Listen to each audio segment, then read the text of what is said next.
Mm. Good evening, Oakland. How you doing, Bonnie? I am doing fantastic. I'm so excited to have this time with you this evening. Been looking forward to this. I have too. I've really been looking forward to it. I've enjoyed our conversations we've had over the last, I think, couple of months, ever since your book came out and we saw it on LinkedIn. I knew that that had to be something good just by the cover. Can you show it? You know Well, what thank you. when I was thinking when I saw this and I got this book, I thought unless somebody is sitting in a snowstorm or on an airplane, they need to open the window and throw out that comment that says you can't judge a book by its cover, because this is one of the most excellent, most professionally, beautifully done book covers I have ever seen. And it's funny because that's the only thing that my publisher and I had issues with, because he didn't want that to be the cover.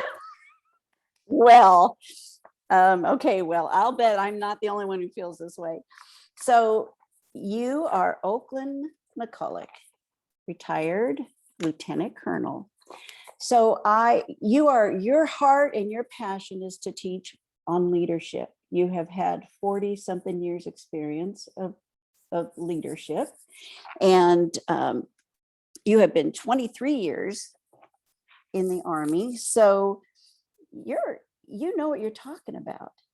Well, I've had lots of experience, and I've had a lot. I've been lucky in my life that I've had some good mentors who have taken me under their wing and kind of taught me some things, and then I've also had some bad leadership experiences where people above me were horrible leaders, and so I learned from them just as much as I did from the ones that were great leaders. Isn't that the truth? Well, I noticed throughout your book, you give credit to a number of people who they came alongside you.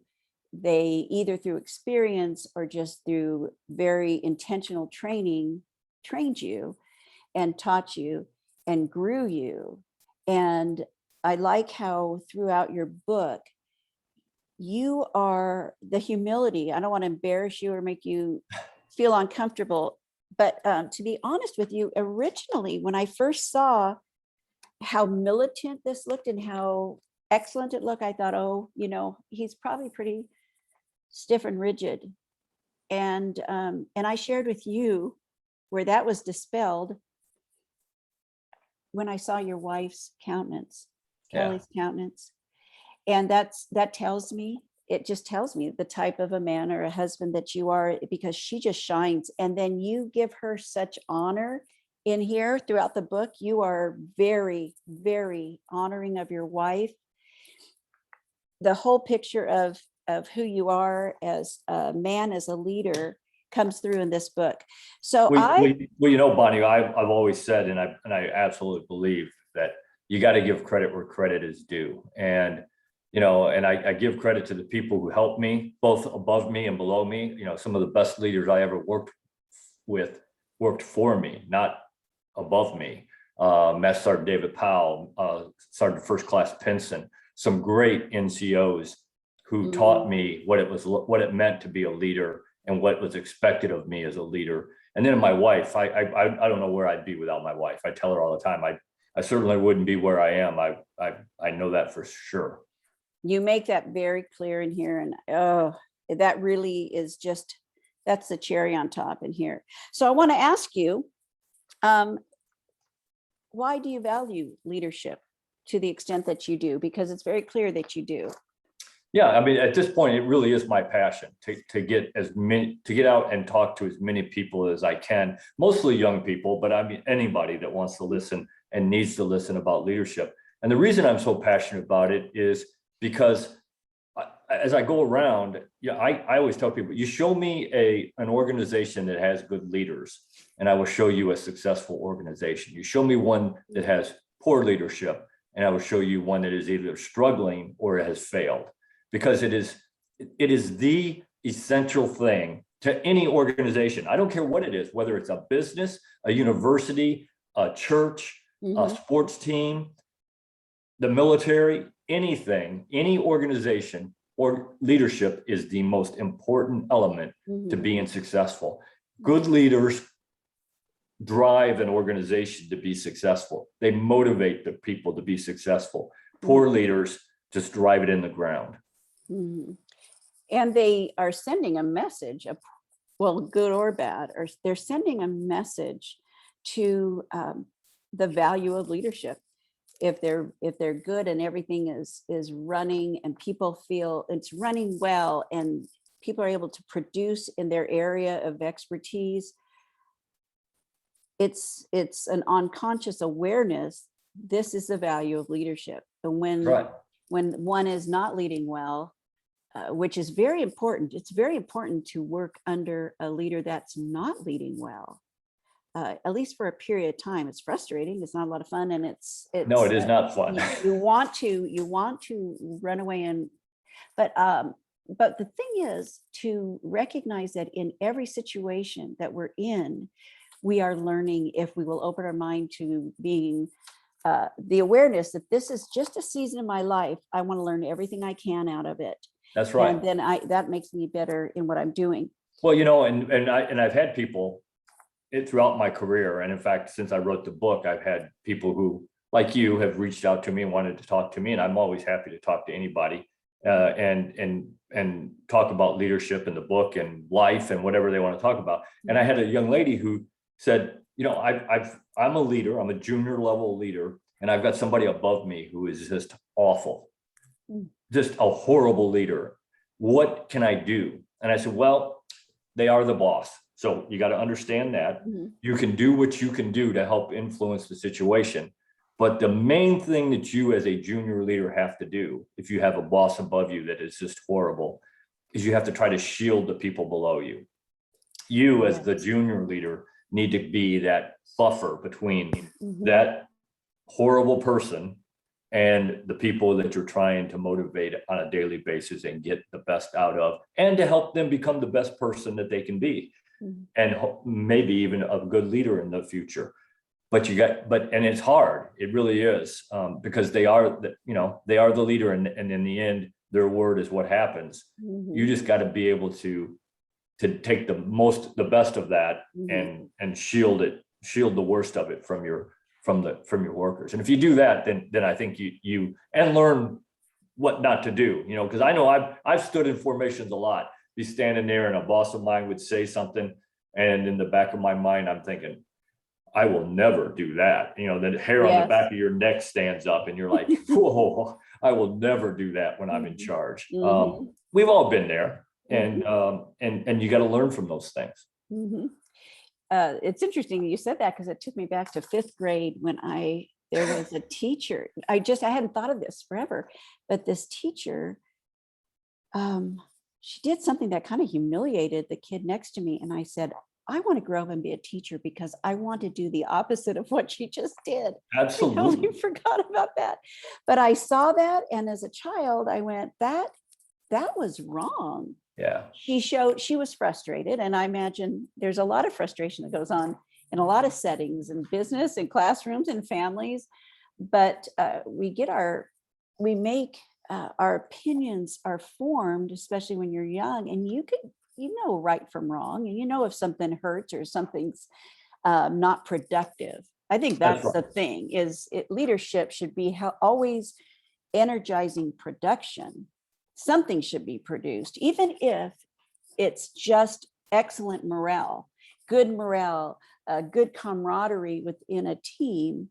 That's producing something that's going to get that, whatever they're doing, to move forward. But you said something about a terrible person, meaning in leader. And there's one type of leadership, and if you can, when I throw this out, you can maybe think of a time. It's the ones that, and I do recall your book, that don't want to confront the one that is causing so much stress and angst in an organization, a company, whatever. But they fear something, so they are hoping to appease, keep it going, and people underneath are getting destroyed. Oh, absolutely. Absolutely. You you as the leader, you have to have that courage, personal courage, Courage. to look somebody in the eye and say, and even if it isn't like in my book, the person who was just doing really bad things, if it's just somebody who isn't meeting the standard that you and your organization have established, Mhm. and you have to have the courage, the personal courage as a leader to tell them that they're not meeting the standards. And I always tell people when I have to do that, I try to do it. I don't go out trying to hurt people's feelings. And sometimes you do. And if you do, you do. I mean, some of that's on them, not on you as well. But you try not to. You try to do it the right way. And the way I always like to do it is I like to go to a neutral place. I don't do it in my office. I don't do it in their office. I try to find a place where we can both sit down, nothing in between us, not a table, not a, just the two of us sitting there talking. And very plainly, I don't try to sugarcoat it. I say, look, you are not meeting the standards. These are the standards. Here's your performance. You're clearly not meeting them. But here's the thing that leaders have to be able to do. If you want to be a good leader, you can't just confront somebody and tell them they're not meeting the standards. Now you have to say, and here's what we're going to do to get you to that standard. Come up with a plan. Here's the plan we're going to get you to where you're meeting the standard. Now it is up to that individual to either say, yep, I take that criticism and I am going to make myself better and I'm going to meet that standard.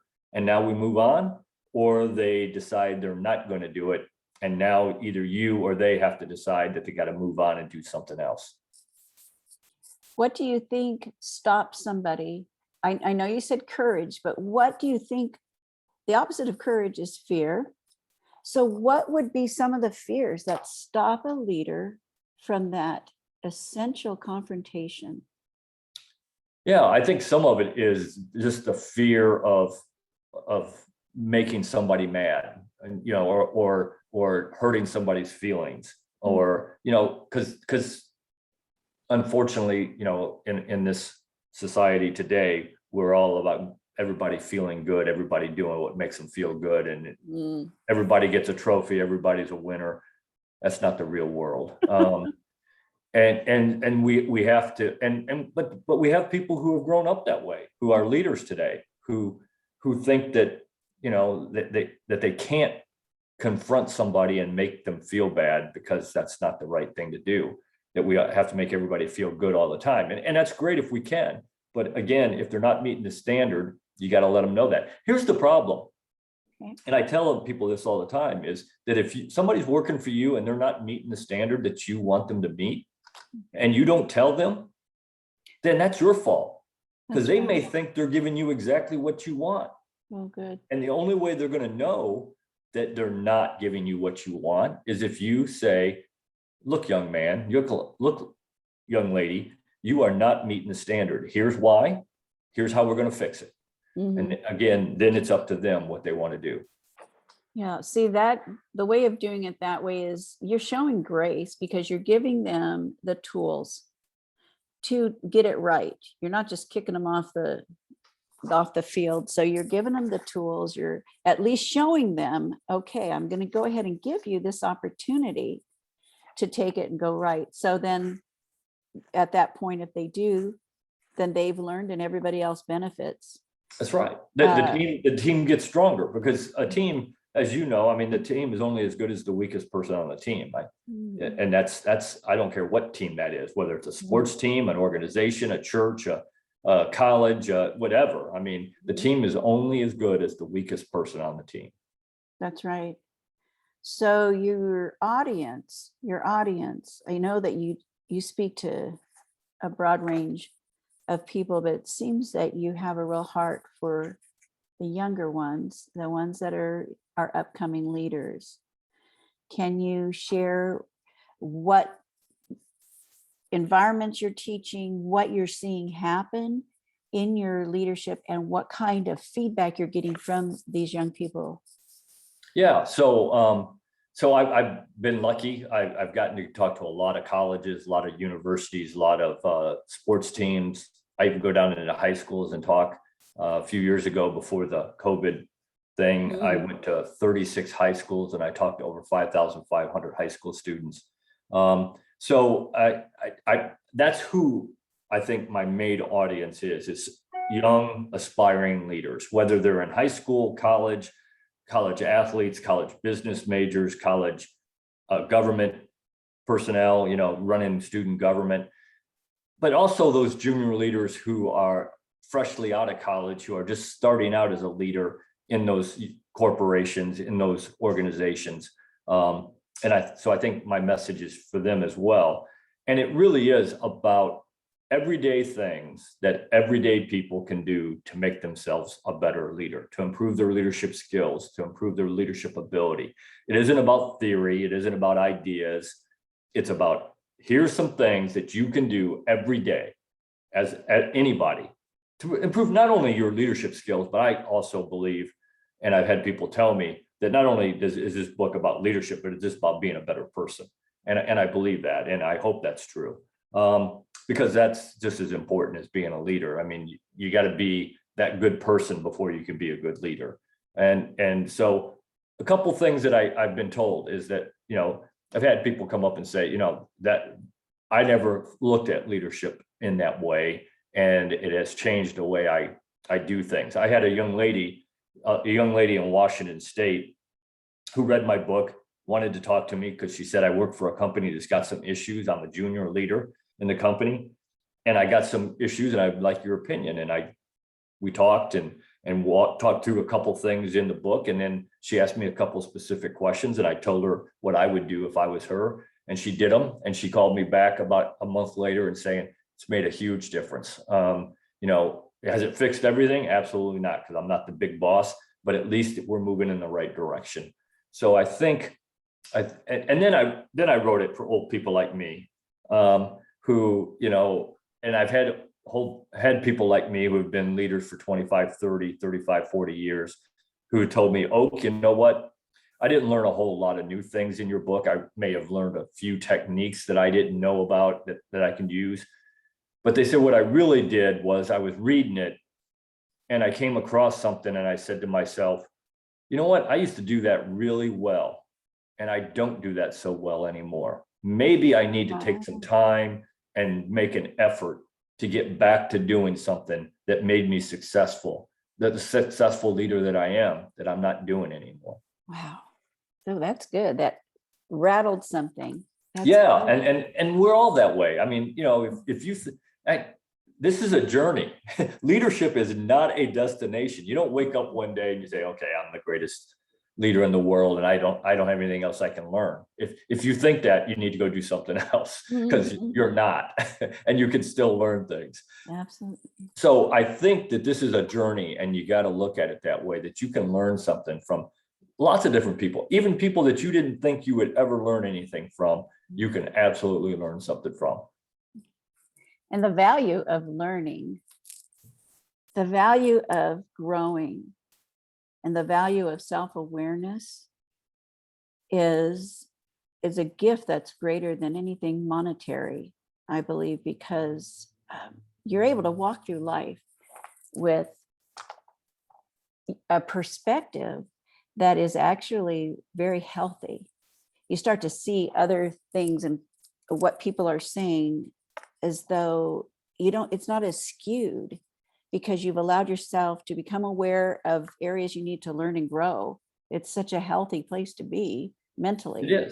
It is. And I think that leads to you being able to do things to help other people. If you are comfortable with where you are, then that allows you to be that selfless leader, who, servant leader who believes in selfless service like I do. Yeah. And then you're able to pass it on and go to help other people as well as yourself. And it comes down to me. It comes down to, I always tell the young men and women that we're commissioning as officers in the United States Army. I always tell them, one of the last things I tell them as they're walking out the door after we've pinned that bar on their shoulder and they're going to be an officer in there, or they are an officer in the Army, is go out there and make a difference. Yes. Make a difference in the lives of the people that work for you, and make a difference in your organization. That's what good leaders do. Mm, And, the privilege, and it is a privilege to be a leader. yes. And anybody who doesn't believe that has no business being a leader. It is a privilege to be a leader. And one of the privileges is that you get to influence the lives of many people every day. And if you're not taking the effort to make them better, to make a difference, a positive influence in their life, then I'm arguing you need to go do something else. Absolutely. Because you can change someone's course by just Absolutely. mishandling Every one. day you have that opportunity, that ability, and you've got to have it in your mind that you got to make those changes and that make that difference for the better, not for the worse. Mhm. Yeah, then I remember in one job I was at, and it was that introductory week, and you're learning all these different things, and they were really big on how you treated others. And a woman asked, she says, I'm on antidepressants, and sometimes I struggle with the day. And the man was very gracious in his training, but he said, I'm so sorry that you deal with that, and that, mental health issues are a big deal, and we are very compassionate to that and understanding. We would like for you to go ahead and call us that you need to come in a little bit later or something, because you may be the only impression of this company that those people deal with. And we would like to be able to uphold a really strong standard of customer service and how we even deal with our clients, our reps, everybody that walks in this building. Right. And it's not that they weren't being compassionate with her, but that's the value they put on that first touch, first impression, or setting the culture. Like we were talking earlier, setting the Right. culture. Because culture is so huge in an organization, and that's got to be one of the leaders' key responsibilities, is to set that culture. Mhm. And I tell people all the time, we talk about culture, and I say culture doesn't just happen, and then I have to remember that, yeah, it does, but not the culture you want. Right. If you right. want a certain culture, you have to set out to develop it. And it takes time, it takes money, it takes resources, it takes effort, and it is ongoing. If you get to the place where your culture is where you want it to be, you can't just say, okay, we're there, because you're going to get new people in, and some people are going to leave, and time just, people stop remembering what it is that they're supposed to do. It has to be a constant reminder and training, maybe once a quarter, maybe twice a year, or whatever it is, that let's get back to remembering what it is we do and why we do it. Exactly. I did speak with the organization, and one of the things that they said was they are continually in several different ways expressing the values, the core values, the mission statement. It is injected in so much of the everyday work life to where It it needs to be. becomes so much a part of everyone that's in that organization and working, and it just becomes a natural outflow, because it's not something that they visit on an annual basis. It's like a daily, It's they live it. really. And I Yes. always tell people, because I do get asked to come take a look at an organization. They'll say, oh, we're having we're struggling, and can you come to just take a look? And I absolutely love to. And a couple of things I always look at. I look at leadership, number one. I look at communications. If show me an organization that communicates well, and I'll show you a good organization. And the other thing I look at is the culture. And I ask the lowest person, I ask Oh, good. everybody, but certainly the lowest person, what is the mission? What is your mission statement for this organization? What is it that you are supposed to do to help this organization reach what it is that they are supposed to do? That is so- And if that person can't answer that question, we got problems. That is really good, because sometimes, well, more times than not, that lower person is overlooked. It is, they are. And And it's too bad, because I tell people, leaders all the time, I said, one of your jobs as a leader is to figure out where you want to go, have that vision, where, here we are today, where we are, where you want to be a year from now, 5 years from now, 10 years from now. Mhm. And that's your job. But if you think that you as the leader is the one that's going to get you from where you are today to where you want to be 5 years from now, you are sadly mistaken. Oh, that is The so. person who's going to get you there are the people who are working for you. And if they don't understand what it is that you want and the mission of what you want this organization to be, the culture, then they can't get you there. Mhm. One of the other things you mentioned in your book that goes right alongside of this was when you go into a new organization, you do not immediately go right into changing things. You see what's working, what's not. But I Yeah. love there, I don't remember what page it's on, but you say in there that as you're assessing and walking through and getting familiar, there may be a process or whatever that's being done. And it may be a little bit different than what you would do, but you ask a very important question. Yeah, You ask, why do you do it that way? that's right. So in my Yeah. notes, I wrote, that is such a great question. So if you could expound on that. Yeah, so I'm one of those people that, you know, when I take over an organization, unless I'm put in that organization to make changes right away, you know, if Right. the organization is completely broken or they're doing things illegal or unsafe, I got it. You got to change those things right away. But for the most part, when you take over an organization, you don't have to change things right away. And I'm one of those people that the way I assess the organization is I get out and I walk. I don't leave from my desk. I can't stand sitting behind a desk. I got to get out and I got to walk. And I'll walk around and I'll ask that question. I'll ask everybody I can find, whatever they're doing, whatever they're doing that day, I'll say, what are you doing? And why do you do it that way? And then I'll listen to them and I'll you know, and I'll have a conversation and I'll ask if that leads to another question. I'll ask another question. But two things happen when you do that. Number one, the people that work for you and you get to know each other. Right. You get to know their name, what they do, why they do it. You can generally tell if they like what they're doing or not. And then they get to know you because you're asking questions and they get to ask questions of you. The second thing, which is probably even more important, is that they start to feel like they are a valued part of that team. Yes. Because you, the boss, are down there where they're working, asking them questions. So that's the way I like to do it. And then after about a month or whenever I feel comfortable, then I'll start saying, okay, here's where we are. This is where I want to be a year from now. How do I want to get there? And then I start coming up with the plan. And I like to involve my junior leaders whenever possible, because let's face it, they've been there a little bit longer. They've got some expertise that I may not have. They certainly may have some knowledge about the corporation that I may not have. I may have more leadership knowledge and expertise, but they have some corporate knowledge and expertise that I may not have as a brand new leader in that organization. So I try to bring them in. And then when you do that, again, you get buy-in. It's not Colonel McCullough or Oakland McCullough's idea. It's our idea to make this better. And here's how we're going to do it. And this is what we want it to look like a year from now, 5 years from now, 10 years from now. And I think if you can do that, now you got to come up with what you want it to be a year, 5 year, or 10 year from now. That's your vision, but they can help you come up with a plan of what and how, and like we talked about earlier, the why, because this generation wants to know why. And there's nothing wrong with that.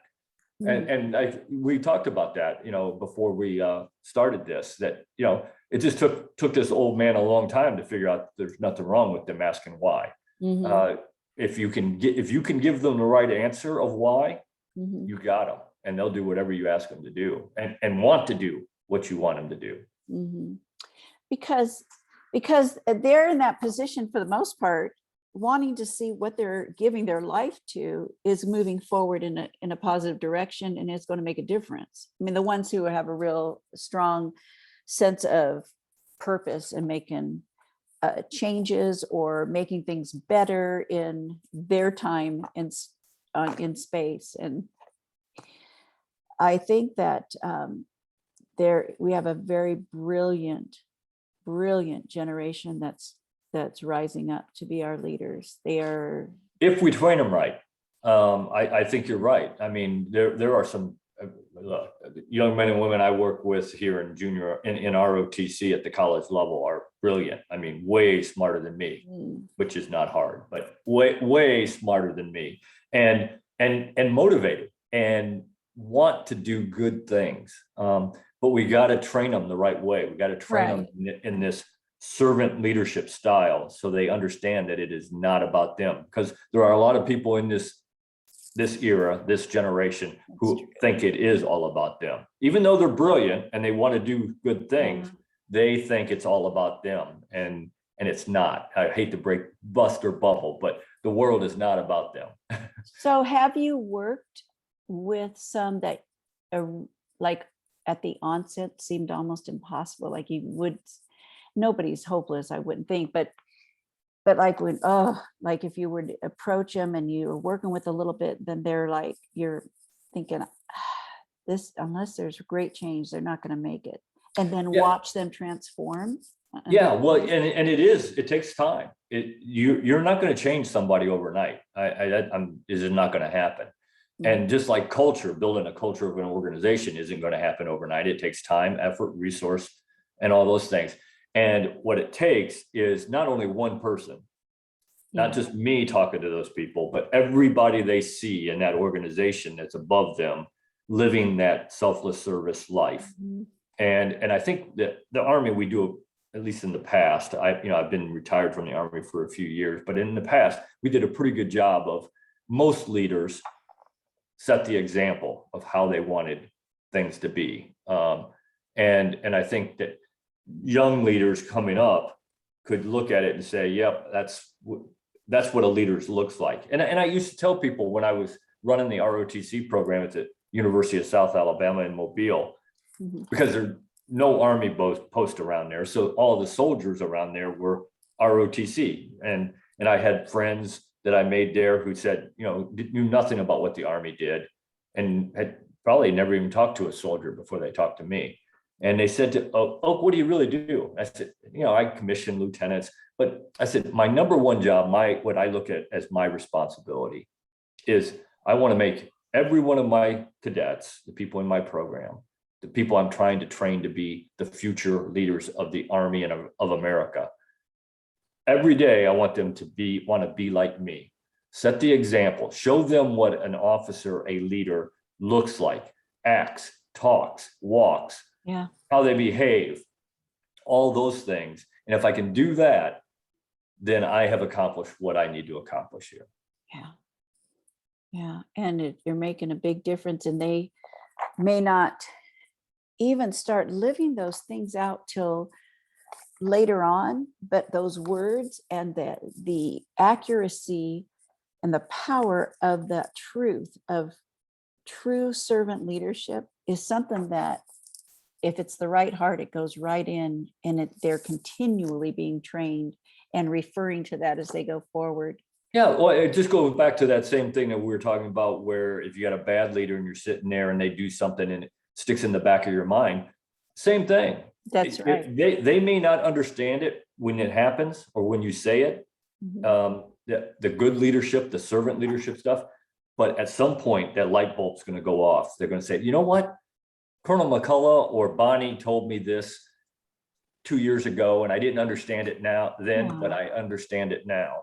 And it makes a difference. So I think, that's the thing. You just got to keep adding to that knowledge base of theirs, to their experience.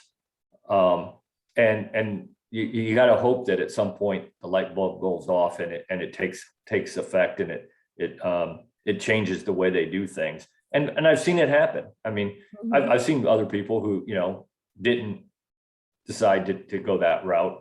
And a lot of them decided not to stick around in ROTC, or if they did, they didn't stick around in the Army very long. They went off to do something else. But I see a lot of people where eventually the light goes off and they start seeing the benefit of what we're talking about. Yeah, the value. Well, what that is investments. We are investing, and we hope that all of our investments, have a great reward, but they don't always. But No, you they don't. stop investing. You continue to invest.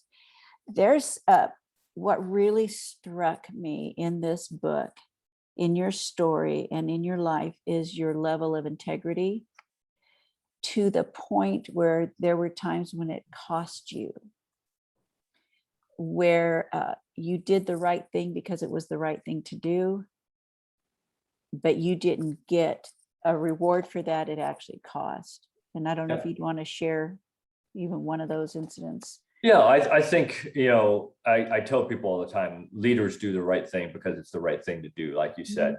No matter if anybody's going to watch or if anybody will ever notice, and even when it is not in your best interest. There are times when you have to make a decision.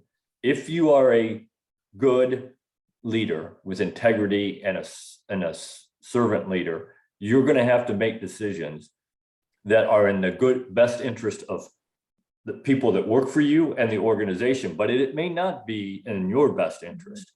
And I had a soldier who was not a good soldier, was doing a lot of bad things. And he had 17 years in the Army. You got to have 20 to retire. And so I went to my boss and I said, I'm going to take the steps to remove this soldier from the Army. And he said, nope, you're not. He said, that soldier has been in the Army for 17 years and he has a right to retire. I said, boss, nobody has a right to retire. That's something you earn, and he is not earning it. He is doing unbelievable damage to the organization and to the young soldiers in this organization, and I am going to remove him from active duty. And my boss said, well, if it does, then it will reflect on your officer evaluation report. And to his credit, it did. He didn't lie. Oh. He did what he said he was going to do, and I did what said I was going to do. And if I had to do it all over, and it certainly, I have no doubt that was one of the reasons that I retired a lieutenant colonel instead of a colonel, and didn't get a couple of the jobs that I wanted. But I will tell you, if I had it to do all over again, I would do the exact same thing again, because it was the right thing to do. And here's the problem. When you don't do the right thing because it's the right thing to do, and the people who work for you notice it, you are done. Your integrity, your trust with them is gone, and you will never get it back, ever. Yeah, because that respect, you just automatically can't respect somebody who doesn't take a stand for what's right. No, you can't. Yeah, I think that's the most impressive, because that's sacrificing self for the betterment of the big picture of the entire group, company. And we got to get back to teaching leaders that. Leaders have to understand that. I don't see it a lot right now, even in the military, in lots of organizations, not just government, not just the military. I see lots of leaders who are in it for themselves, and they're not thinking of the betterment of the organization as a whole, or the people who they're responsible for, and who they have an impact on their lives every day. That we got to get back to having leaders who understand that it isn't about them, that it is about the organization. No matter what, even if it isn't in your best interest, you still got to do what's right for the organization. And we got to get back to that, or we're in big trouble. So I'm curious, did you learn that? Did that come at a young age, where you saw the value of taking a stand for what is right all the time, or to do the right thing because it's the right thing? When did you notice that? Because that's a strength, that's huge. Yeah. And okay, so were you young? Was it? Yeah. So my father, who didn't always teach me the right things, but he would always say, he said he believed in doing the right thing, and he believed in teaching me to do the right thing. He didn't always do the right thing, but he always used to tell me, son, every time you're going to make a decision, think of this: would your mom want to know what you're doing? Wow. Would she be happy with the decision you're making? If the answer is yes, then do it. If the answer is no, maybe you don't want to do that. And that just stuck in my mind all those years and he never told me I couldn't do anything. very seldom did he say, you cannot do that. He would always say, you can do, you do what you want to do, young man. Here's the consequences. If you do that, then this is what's going to happen. And it wasn't, very few times did I decide it was worth the consequences. Wow. But that always stuck in my mind where he said, do the right thing because it's the right thing to do, and use this as your tool to figure out if it's the right thing to do. He said, will it always be the right answer? Maybe not, but a lot of the times, if that answer is yes, then that's probably a pretty good thing to do. That's the value of accountability. Even just not a fear factor, but you don't want to disappoint someone you care about. Absolutely. And when you're leading a company or an organization, just the thought of disappointing the people that are looking to you would be That ought to keep you awake at night. It should, absolutely. I mean, because again, it's the lives of those people. I mean, you got to understand the privilege and the responsibility that you have as a leader. Yes. And the impact on the lives of those people that you have that work for you is tremendous. And you ought to lay awake at night, making sure that you're doing the right things because they're the right things to do for those people and for your organization. And you know what? People will say, well, you got to take care of yourself too. Here's my argument. If you take care of the people and the organization, then it's going to take care of you. Those people will do what you ask them to do, and they'll get their job done, and they'll do the right things. And if that happens, then the organization is going to be successful. And if the organization is successful and you're the leader, you're going to get some benefit out of it. Okay, good. It's really good. The benefit isn't why you should be doing what you're doing, but it is going to happen if you do your job well. It's a direct result. It's going exactly to be part of the flow. I mean, there was many times I didn't even read my evaluation report. I didn't care.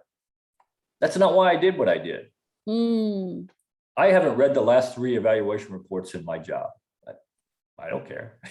Doesn't matter to me. I know what I'm doing. I know I'm doing the things I need to do. And if they're happy with it, they're obviously happy with it, or they didn't come down and tell me, or the guy doesn't have the courage to look me in the face and tell me I'm not doing what I'm supposed to do, which I know I am. So, so I'm not worried about it. That's not why I do what I do. I do what I do for the right reasons. Yeah.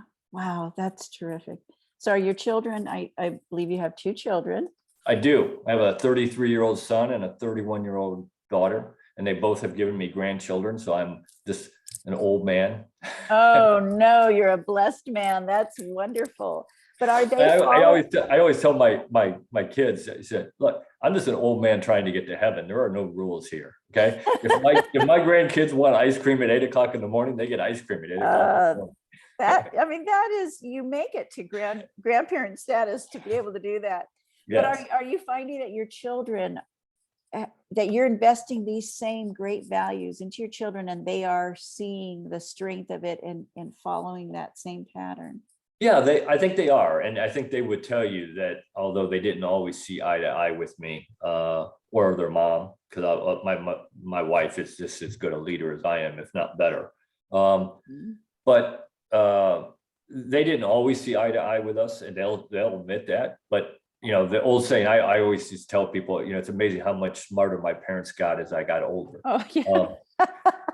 All those things that you thought were dumb that they were doing. Yeah, well, maybe they weren't. But I will tell you, both my children right now are very successful. My son is a senior area manager for a company that he's in. So he's in charge of a bunch of people and a bunch of equipment and a bunch of rail terminals.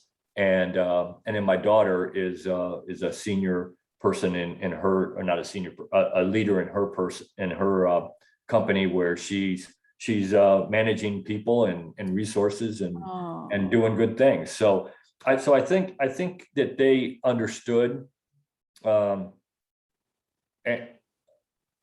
they listened to what we were saying. And although, just like we were saying it, then maybe when they were really young, it didn't all click. But at some point, probably somewhere in the college area, when they were in college, the light bulb came on and they said, yeah, you know what, mom and dad aren't quite as dumb as we thought they were. I love that. because you know what? That is the value and the importance of raising, gleaning the right and wrong leadership from your parents, from the environment you grew up in, taking the best of all of that and investing that in your children. That's how generations, and you make a statement about that too, about the generations and nations. And I want you to, do you know which one? Oh, here it is. Great leadership handed down from generations to generation is what develops great nations. You know, I wish I could take credit for that quote, but I Oh, that can't. wasn't yours. That was Master Oh. Sergeant David Powell. Oh, I don't see that. Okay. Oh, that's, I mean, and I give credit to Master Sergeant David Yes. Powell all the time for that. And, Okay. and, you know, Yes. the way that came about, we were sitting there one day talking about the importance of what we were doing, training lieutenants, officers, leaders for the United States Army and for this great country of ours. And he said to me, you know, boss, you know, great leadership handed down from generation to generation is what develops great nations. And I thought, wow, what a powerful quote.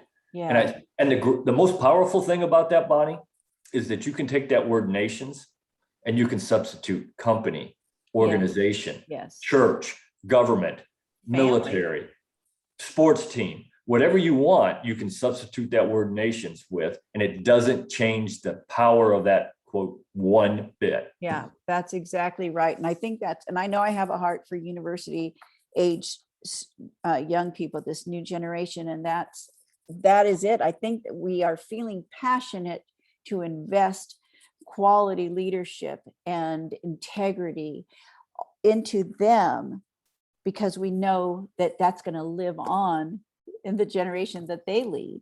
So that's right. That's and I always tell hello. during my presentation, I always turn around near the end of the presentation, and I say, look, and I use that quote, and I say, guess what? Like it or not, you're that next generation. And then at some point, old people like me are going to turn around and we're going to hand this off to you. And we're going to say, I hope you do a better job than we did. And if we trained you right, if we passed down great leadership to you, then you're going to do a better job than we did. If we don't get it right, then you won't. So it's on us to pass it to you, and then it's on you to do it and pass it on to the next generation. Do you realize how selfless that was that you just said that? And you said that so naturally, because when you desire that the next person that's coming up does an even better job than you, that shows it is not about you. You really care about what it is that you're taking forward. And what a gift to anybody that we're leading, that they would know we want them to aspire to rise even above us and where we're at. And the strength of that is astounding. Okay, I'm gonna go ahead and let you go because I've kept you this long, but it has been wonderful. I didn't even say, okay, so this is the book. I got mine off of Amazon like pretty much as soon as it came out, as soon as I knew about it, and it came pretty quick. I read it in just a few nights. I couldn't even put it down because it is so strong in rightness, if that's a word. It is so strong in the proper way to do something. And it's written by a man who has this humility. And I think that's what added to the strength of the book, was the power of your humility. And thank you. That's not to embarrass you, but I mean, you know, because you're so humble that me even saying that makes you uncomfortable, but it brings power and strength to what you've written here. I was captivated. I have written through here, marked it up. And I want so badly for people to know about you. That's why I'm doing this. I own a coaching company, The Crowning. It's a leadership coaching company. And I am more concerned about making people known and brought up to the forefront who I know can add value in that area, especially of leadership. And you were my very first one that I'm doing this. I want to call. I appreciate that, Bonnie. Yeah. So whoever's watching this is like obviously very new. it's called Comfortable Conversations with the Crowning, because I just wanted to have this talk back and forth with Oakland. And we've had many talks over the last couple of months. And I'm so energized by how real you are, how selfless you are, and how caring you are, starting with your wife and your family, and the great responsibility you feel in those that you lead. I very much respect you. We live on totally different parts of the United States. However, we're bringing you out here. I would love to come I want out. you to talk to these young people, because you will invest in them a lifetime of quality principles to walk through. Yeah, So- that really truly is my passion at this point in my life, Bonnie, and I appreciate all the kind words. I try to do the things that you say, and I try to make a difference in the lives of people, because that's what this is all about. I believe that. Yeah, and you're sincere and genuine, and that's the stuff that makes a difference when it's the real deal. And they can tell. Oh yes, boy, they've got. You can't fake it. I love that though, because then they can put us into check. I mean, if I'm off course, I want to be called on it. I mean, Absolutely. call me on it nicely, but I mean, call me on it. Absolutely. I want to be rock hard. Because nobody's perfect. We're all going to make mistakes. No. But as long as your ideas and your purpose is good, and you get back on track even after you make a mistake, then that's okay, because That's the nobody's learning. perfect. That's the I keep learning. telling my wife that I'm perfect, but she's not buying it. I love it. She said something. You told me she said something when I wrote your review on Amazon. And I was trying to tell somebody the other night, I can't remember what it was. My sister, I think I was telling her how you had said, how she read it and said, oh, honey, she doesn't really know you, or something like that, or you're not all that good, or something. And it just cracked me up, because the two of you have this great relationship that's pretty Oh, much. absolutely. She is my best friend, hands down. And my toughest critic, and that's okay. Because she loves you and you can trust what That's she's right. saying, That's because right. she wants to, obviously it's to both of your betterment if she is honest and loving and you Mhm. receive it. So, okay, I can go on and on with you, because you're just fascinating to me, and you're a nice guy. So, okay, I will say goodnight for now. And thank you for spending this evening with us. Bonnie, anytime you want to do this, I'm always up for it. I always enjoy talking to you, and just to end it, if what we do here, if one person benefited from it, Absolutely. it was worth our time.